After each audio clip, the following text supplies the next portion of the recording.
911.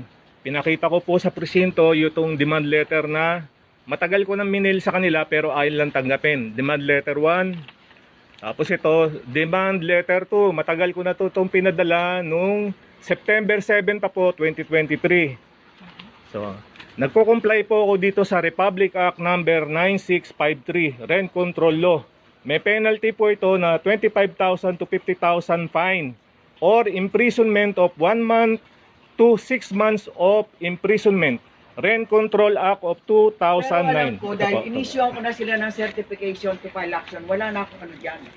Labas na ako dyan kahit na nung usapan nila. Sila na lang ang mag-usap dyan.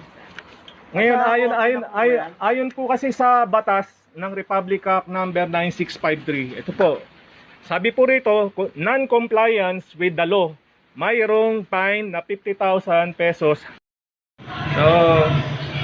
So, gusto ko lang po i-video na hanggang ngayon, nandito pa po ako sa Presinto GIS, dito po sa sumasakop po sa area ko po, na Barangay 856. Ito po yung police station po, ito. Yan. Na katunayan, nandito po ako na nagpapa-assist ako. Kasi tumawag po kasi ako sa 911 kanina po. Tinuro ako ng 911 na magpunta po ako dito sa police station. I-assist naman daw po ako. Ngayon, hinihintay na lang po yung mobile patrol para masamahan na po ako doon sa lugar na pupuntahan po. Salamat po. Palagi po kayo ng Diyos po.